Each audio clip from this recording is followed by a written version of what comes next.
Good afternoon, ladies and gentlemen, and welcome to Vinny's Take.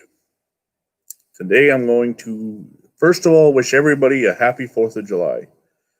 From my patriotic Buffalo Bills mask to the Captain America shirt I'm wearing, I am proudly celebrating America today. Even Garfield's wagging his tail. But this video isn't about the 4th of July, it's about the Washington Redskins. Now, lately they have once again been in the news as more and more calls are ringing out for them to change their name. Let me go into a little bit about my history with the Redskins before I get into my opinions on that. In 1988, I was 9 years old and I had a dream. I had a dream that I was going to play professional football for a team that didn't exist. I won't get into that, but I woke up that next day and decided that all of a sudden football was my sport and I was going to learn everything there was to know about it and learn how to play it and play it well. Well, I did some of that. I learned how to play it. I learned everything there was to know. But when it came time to picking a team in 1988, the defending world champions were the Washington Redskins. And my brother, Stonewall, who sometimes will appear on the on videos for Sack to the Future as a commentator, is a Dallas Cowboy fan. Was then, is now. So I automatically became a Redskin fan, just to spite him. Coincidentally, at the same time, one of the very first full-length football games I watched was the Buffalo Bills versus the Cincinnati Bengals. Jim Kelly, Boomer Esiason, Ickey Woods, Bruce Smith, Thurman Thomas. It was great. The Bills lost the game. I fell in love with the Bills that day, and I maintained my fanhood of the Redskins as an alternate team until the 91 season. Yes, I know, I left them before they won a Super Bowl. Also, my high school was the Saranac Lake Redskins. And as somebody with partial Native American blood flowing through his veins, I was none the more proud to raise that helmet with that brave Indian warrior head on my helmet. I put the stickers at the end of the season on my car. I drove around town proudly. To this day, still have those Indian head stickers, that brave warrior logo with me. My high school, however, changed their name in the year 2000 to the Saranac Lake Red Storm, and other schools, like the Miami Redskins, are now the Red Hawks. Other schools have followed suit. Now, personally, my personal opinion on the Red Storm is another video. That I have my own thoughts on that, but I didn't have a say in the change. I had already graduated and left, so it wasn't my place to say. As somebody with Native American blood, I understand those who get offended by the term Redskins. I get it. But at the same time, I also see the point that not everybody does. There are definitely more offensive terms for other races out there. But I admit that it's probably not a bad thing to look at other names. So, with that said, I want to look back at the history of the Washington franchise. They started in 1933 as the Boston Braves, the same name as one of the baseball teams in the city at the time. A year later, they became the Redskins, and a few years after that, moved to Washington, because the owner at the time felt that Boston couldn't support a football team. And, well, whatever. There has been some controversy with that franchise. In the early 1960s, there was a campaign to integrate football fully. The AFL had successfully done it, recruiting from smaller colleges and HBUs, historically black universities, finding little-known talent that became big stars. And the NFL was starting to look at that too, especially cities like Cleveland, Dallas. So there was calls for the NFL to integrate, and the last remaining bastion of that refusal to integrate was actually the Washington Redskins. George Preston Marshall, the owner of the Redskins, actually had a campaign to keep the Redskins white. Makes no sense when you think about it. First of all, the whole title of the franchise was a different race. But finally, in 1962, they traded for Bobby Mitchell, future Hall of Fame wide receiver and running back, and the NFL finally began to fully integrate. You move on into the 70s, different kinds of controversy, coaches that didn't like rookies, He would trade away draft picks for veterans and old timers, the over the hill gang. Moving into the 1990s, Dan Snyder buys the team, does a lot of the same things, always winning the offseason. But as of right now, they have not won a Super Bowl since 1991. Now, where does the controversy come from? Where there are always groups of people who are offended over everything.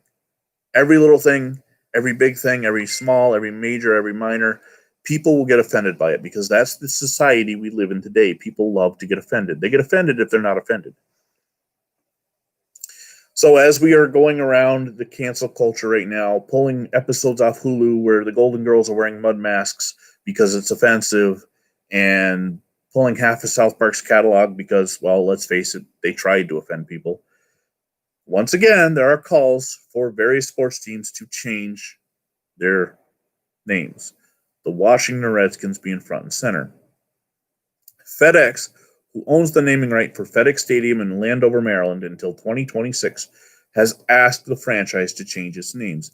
Nike, the official exclusive apparel producer for the NFL, has pulled all Washington merchandise from its website.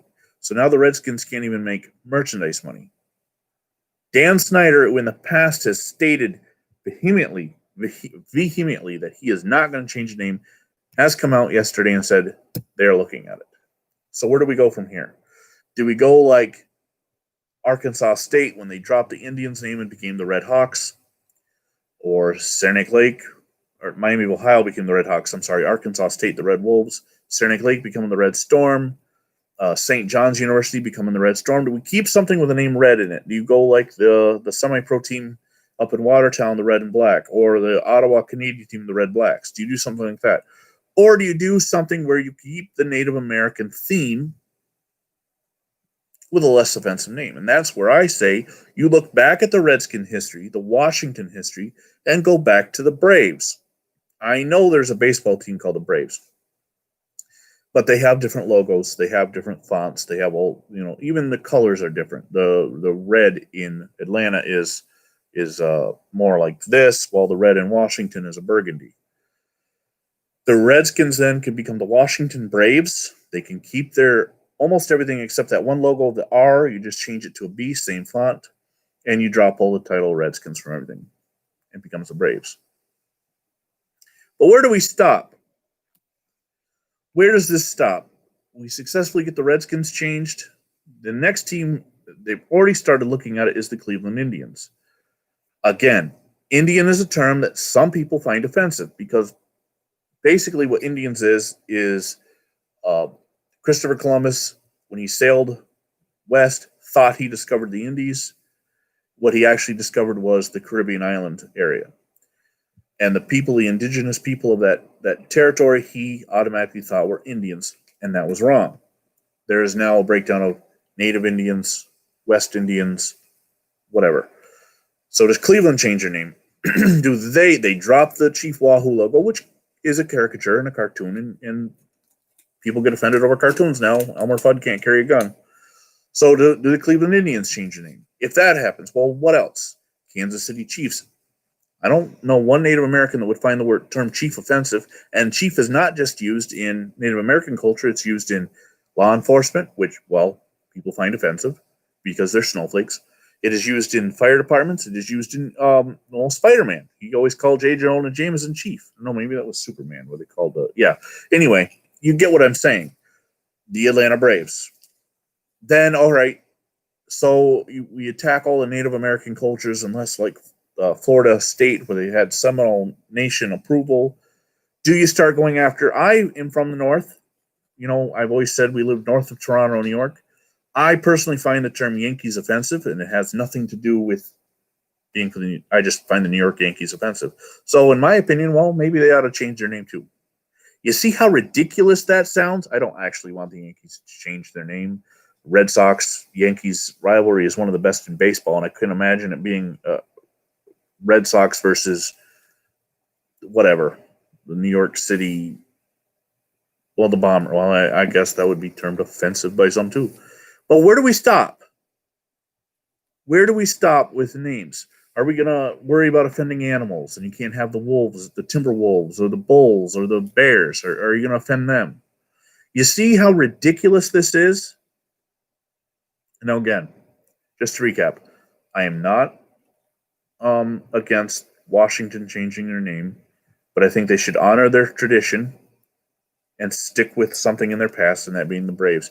I also would highly, highly be offended if the NFL Chris Benoit the history of the Washington Redskins and edit out the term and blurt out the image wherever it appeared. Because you cannot judge the history against modern society's values. The Redskins name will always exist and it was always there. This is not George Orwell writing 1984. You cannot erase history by simply changing it. So don't wash away our history. But anyway, that's my take on this 4th of July. I hope you enjoy yourselves, and I hope wherever you are, you're able to do something with your family to celebrate Independence Day. Even though cities across the nation are canceling their fireworks over fear of coronavirus, make sure you get out and enjoy the 4th of July in your own way. Until next time, I'm Vinny Vincent, and as always, God bless America.